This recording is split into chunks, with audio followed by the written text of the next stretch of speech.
I'd like you all to hold up your hands, palms out, and close your fingers. Good. Go ahead and put your hands down. We'll come back to that in a minute. I'm going to list some of what my colleague Mark Stoller calls people groups that are part of our society. If you don't identify as a member of the people group, lift one finger. Through these actions, you're going to disclose some things that you might find to be uncomfortable. If at any time you feel uncomfortable, feel free to put your hands down. Ready? Hands up. If you are not male, lift one finger. If you are not white or Caucasian, lift one finger. If you are not heterosexual or straight, lift one finger. If you are not a U.S. citizen, lift one finger. And if you're not right-handed, lift one finger. By now, you probably want to look around and see how many fingers everybody else is holding up. Go ahead. Now let's move on to some of the people groups that are a little harder to describe. If you do not identify as the gender you were assigned at birth, lift one finger. If you don't believe that Jesus is the only begotten Son of God who died for your sins, lift one finger. If you've spent time in the prison system and you are striving to build a lawful life, lift one finger. If you've ever gone to bed hungry, often gone to bed hungry, lift one finger. Yes, just one.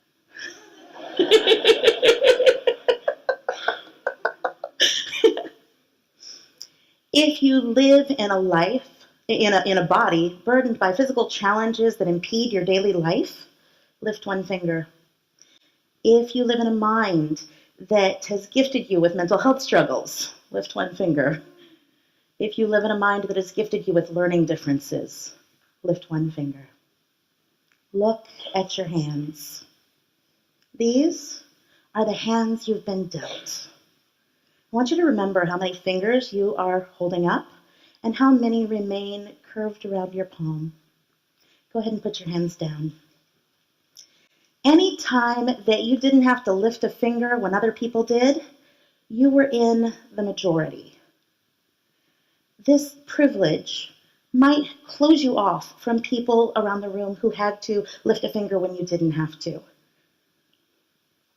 Their minority status may open them up to experiences of others who have been dealt hands very different from their own, but that isn't always the case.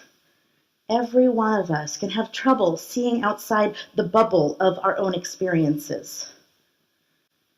But when we are in the majority, we find it the most difficult.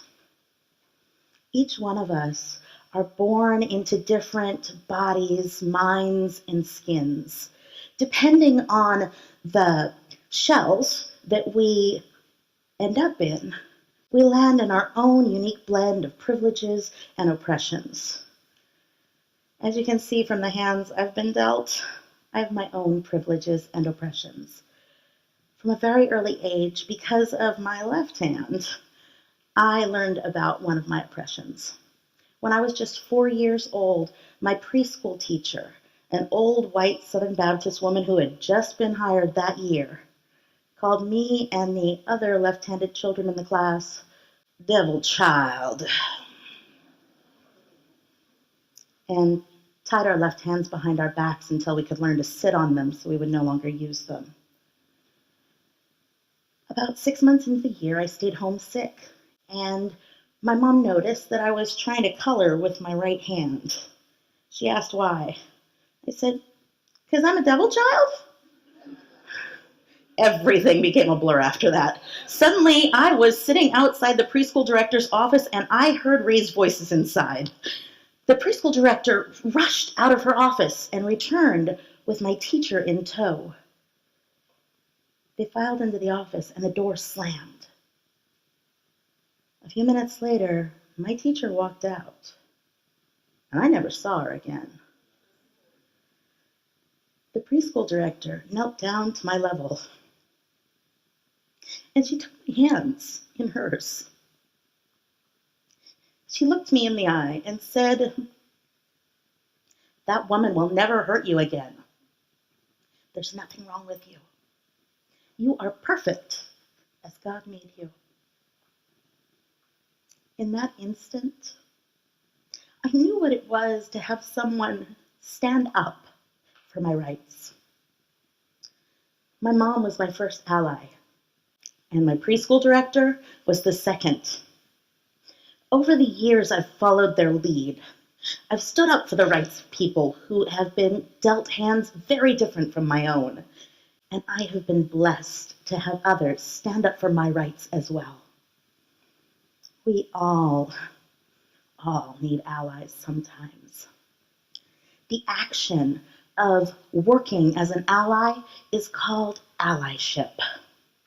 Tonight, we're going to learn about how we can all stand up and act in allyship with people who, like 4-year-old Helen, just need a hand sometimes from people with greater institutional power in order to support their rights. First, we'll talk about how allyship is hands-on and action-oriented.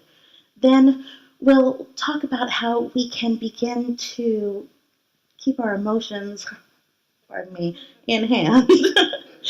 And finally, we'll learn to take action as an ally. For most of us, our hands can do so many things. They can reach out and build and grasp. Thinking of allyship as action, as a verb instead of a noun, is powerful. The Anti-Oppression Network's definition of allyship, compiled by PeerNet British Columbia in January 2012, defines allyship as an active, consistent, and arduous process of unlearning and reevaluating in which a person of privilege seeks to work in solidarity with a group of marginalized people. As people of privilege, working in an active, arduous process of unlearning and reevaluating, we make hundreds of mistakes. The goal is to accept our mistakes and learn from them. That is harder than it sounds, because coming to grips and confronting our privilege is uncomfortable. There's a popular meme that explains privilege. In it, a teacher asks students to crumble up a piece of paper, and from where they are in the room, they try to hit the wastebasket. To illustrate this meme, I would like to have the student volunteers I have stationed around the room stand up. As you can see, some are very close to the front, and some are much farther away. Each of them has a crumbled piece of paper. When I give you the signal, volunteers, you are going to try to hit the stage, not me, the stage, with your paper ball. Everyone else, watch out. I don't want you to get pegged with a paper ball. Volunteers ready? Aim. Throw.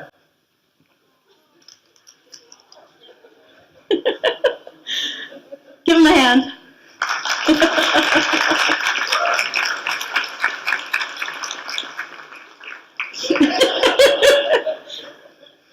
You'll note that the volunteers who were closer hardly had to try at all. And thank you for that last one, by the way. All they had to do was kind of lob them up here and they landed. Those who were further away had to try much, much harder. And even then, most of them, their paper balls ended up in the audience. I'd like you to look around you and see if there's a paper ball near you.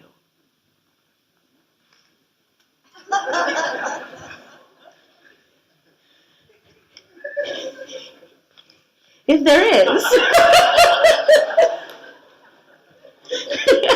if there is, you have privilege. Stop that. If there's a paper ball around you, you have privilege.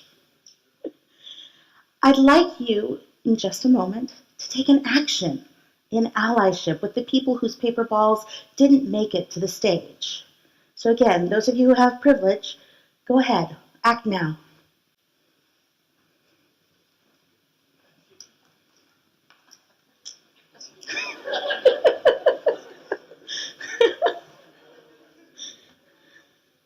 Give them a hand.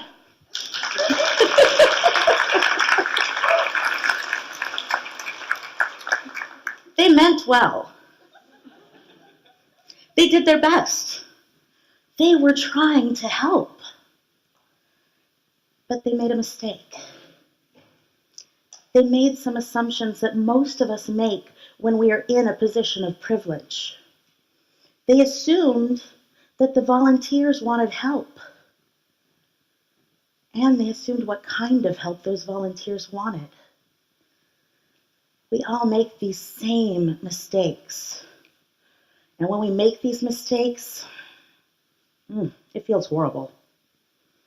I want you to take a moment, especially those of you who helped us out, to feel your feelings. Some of you might be feeling ashamed or embarrassed because you took action and you tried to help. Others might be feeling a little defensive or angry because I tricked you. Feel your feelings, but don't act on them. Instead, ask yourself, what can I learn from this? How can I use this experience to become a better ally in the future? Early on in allyship, we make hundreds and hundreds of mistakes, and it seems like all we ever do is apologize. But just remember, none of us learned to speak or walk overnight. Each one of us took years to master these incredibly complex skills. Learning to act in allyship is equally complex. So, other than stumbling around and making mistakes and apologizing all the time, what do allies do? And how do we do it?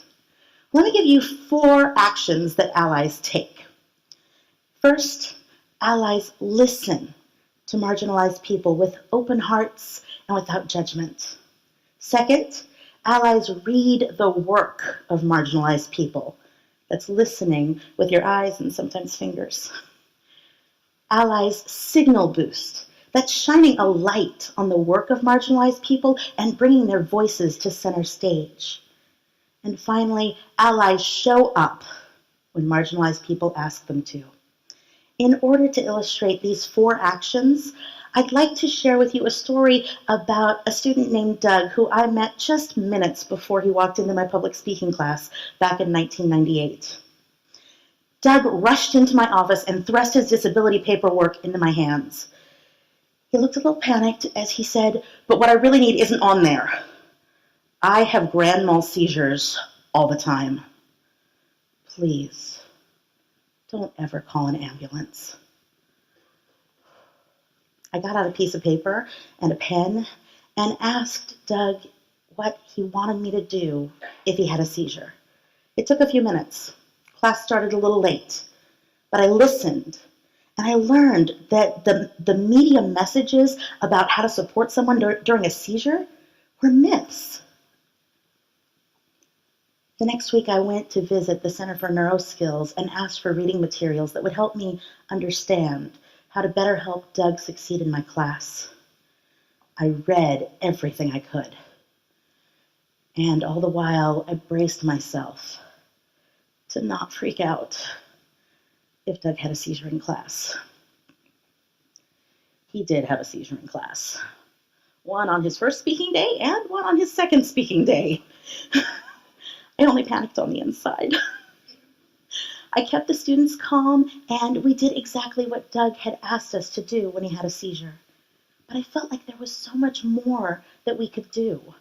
I asked Doug to come to my office, and we talked about possible ways that he might avoid having a seizure every time he gave a speech. Together, we realized that he didn't have the privilege of procrastination that most students enjoy. When he lost sleep, it would send him hurtling toward a seizure. So we made a plan.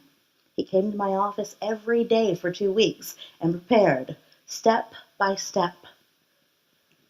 On his next speaking day, he did not have a seizure.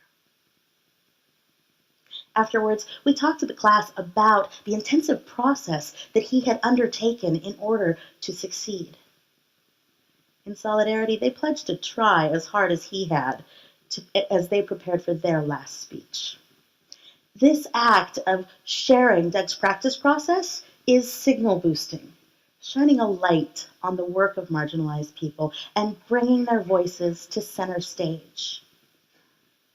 The next day, Doug came back to my office. He's told me that in my class, he felt like a person and not like a problem. He said he wanted to join the speech and debate team.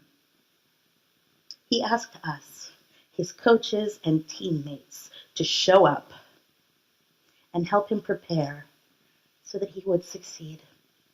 We did. And thanks to our support, Doug became a successful member of our speech and debate team.